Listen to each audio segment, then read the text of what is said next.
வணக்கம் உறவுகளே, நாங்கள் இன்றைக்கு சிக்கன் பிரியாணி செய்ய போகிறோம். அதுக்கு என்னென்ன பொருட்கள் எவ்வளவு தேவை என்றதை எடுத்து வச்சுக்கிறோம் பாருங்கள்.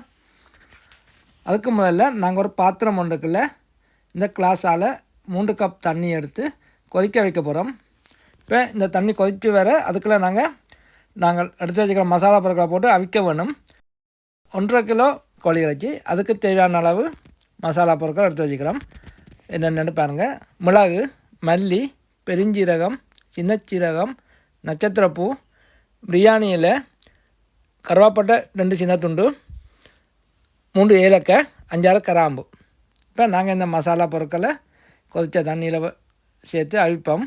ஒரு கொதியில் மசாலா பொருட்கள் அவிஞ்சு வர நாங்கள் எடுத்து வச்சுருந்த சிக்கனை அதுக்குள்ளே சேர்ப்போம். இப்போ நாங்கள் இந்த சிக்கனுக்கு ஏற்கனவே உப்பும் மஞ்சத்தூளும் சேர்த்து கொஞ்சம் நேரம் ஊற போட்டு வச்சுருந்தாங்க.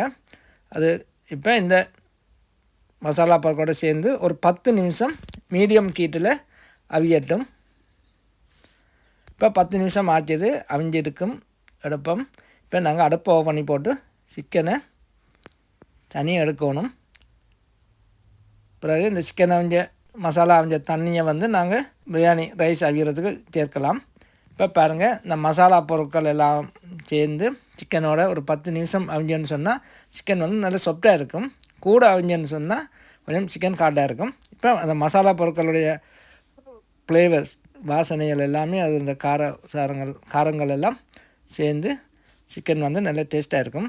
அதோட சிக்கனுக்குள்ள எல்லாம் இறங்கி இருக்கும். இப்போ நாங்கள் சிக்கனும் மசாலா பொருட்கள் அவிஞ்ச இந்த தண்ணியை தனியாக வடிச்செடுக்க வேணும். அவிஞ்ச மசாலா பொருட்கள் தேவையில்லை. இப்போ நாங்கள் பாத்திரம் சூடானதும் 2 தேக்கரண்டி நெய் சேர்க்கிறோம். அதோட 2 தேக்கரண்டி எண்ணெய் சேர்த்துருக்குறோம். இப்போ கொதித்து வர நாங்கள் ஏற்கனவே 2 பெரிய பம்பா வெங்காயம் கட் பண்ணி வச்சுருந்தாங்க. இந்த நீலப்போருக்கு கட் பண்ணாங்க. நீலப்போரை கட் பண்ணும் பொழுது கொஞ்சம் சுவையாக இருக்கும். குறுக்க கட் பண்ணாமல் வெங்காயம் நீலப்போரை கட் பண்ணும் பொழுது பிரியாணிகளுக்கு நல்லா இருக்கும். அதோடு நாங்கள் மீடியம் சைஸ் பச்சை மிளகாய் எடுத்து வச்சுருந்தாங்க. அதை கட் பண்ணாமல் முழுசாக போடுறோம். இப்போ கொஞ்சம் கருவேப்பிலை சேர்க்கிறோம் தாளியத்துக்குள்ளே. இப்போ கிளறி வதங்க விடும். இப்போ நாங்கள் பிரியாணிக்கு தேவையான இஞ்சி வெள்ளைப்பூடு இடித்து வச்சுருந்தாங்க, அதை சேர்த்து பிரட்டி விடுறோம். 3 பெரிய தக்காளி எடுத்து தோல் க்ளீன் பண்ணி கட் பண்ணி வச்சுருந்தாங்க சேர்ப்போம். தக்காளி பழம் கொஞ்சம் வதங்கி வர நாங்கள் பாருங்கள், வெங்காயம் எல்லாம் நல்ல கலரில் வதங்கி வந்திருக்கு. இப்போ நாங்கள் ஏற்கனவே இந்த கப்பால் 3 கப் பாஸ்மதி ரைஸ் எடுத்து 20 நிமிடம் மட்டும் தண்ணியை விட்டு ஊற விட்டோம் நாங்கள் தண்ணியில். இப்போ நாங்கள் ஏற்கனவே க்ளீன் பண்ணி எடுத்து வச்சிருந்த மல்லி இலையும் புதினாவும் இந்த தாளியத்துக்குள்ள சேர்க்கிறோம். பாருங்கள், தக்காளி கொஞ்சம் வதங்கி மயங்கி வரைக்குள்ள நாங்கள் இப்போ 3 கப் அரிசி எடுத்துனாங்க. அதுக்கு 3 மேசக்கரண்டி தயிர் சேர்க்கிறோம்.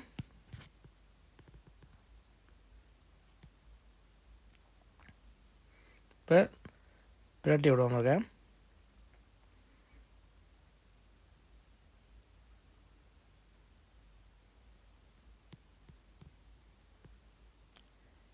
இப்போ இந்த தாளியத்துக்குள்ள வதங்கி வர தயிரெல்லாம் சேர்ந்து வதங்கி வர அதுக்கு நாங்கள் கொஞ்சம் மஞ்சள் தூளும் 2 தேக்கரண்டி ஜப்னா கறி பவுடர் சேர்க்கிறோம். பாருங்கள், தக்காளி மிளகாத்தூள் எல்லாமே அதுண்ட பச்சை வாசனை, தக்காளியோட பச்சை வாசனை எல்லாமே வதங்கி வந்துட்டுது. ஏற்கனவே அவிச்சு வச்சிருந்த சிக்கனை இதோடு சேர்த்து பிரட்டி விடுவோம். நாங்கள் 1.5 கிலோ சிக்கன், இந்த சிக்கன் 1.5 கிலோ சேர்த்து நாங்கள் நல்லா பிரட்டி விடுவோம். அப்போ தான் மசாலா எல்லா சிக்கன்லேயும் சிவரும் சேர்ந்து கொஞ்ச நேரம் மசாலாவில் சிக்கன் அவியட்டும். மூடி விடுவோம் கொஞ்சம் நேரம். அவிஞ்சிட்டுது. இப்போ நாங்கள் தண்ணி ஏற்கனவே வடித்து எடுத்துட்டு தான் அரிசியை போடுறோம். போடும்போது இப்போ இந்த பிரியாணி வெந்து வர்றதுக்கு இப்போ நாங்கள் என்ன செய்ய போகிறோம்னு சொன்னால் 4.5 கப், 1 கப்புக்கு 1.5 மடங்கு தண்ணி வீதம் 4.5 கப் தண்ணி அதுக்குள்ள விட போகிறோம். ஏற்கனவே சிக்கனும் மசாலா மாஞ்ச தண்ணியை நாங்கள் எடுத்து வச்சுருந்தாங்க, அதோடு சேர்த்து 4.5 கப் தண்ணி விட போகிறோம். ஏற்கனவே சிக்கனுக்கு உப்பு சேர்த்தபடியாக ஒரு உப்பு இந்த அரிசி மசாலாக்களுக்கு தான் தேவை. அப்போ அதனுடைய கொஞ்சமாக தேவையான உப்பை பார்த்து போட்டோம். அதோட ஒரு எலுமிச்சம்பழச்சாறு சேர்க்குறோம். கிளறையை விட்டுட்டு இப்போ நாங்கள் மூடி விட போகிறோம். அடுப்பை மீடியம் ஹீட்டில் விட்டுட்டு ஒரு 20 நிமிடம் மட்டும் மூடி அவிய விடுவோம்.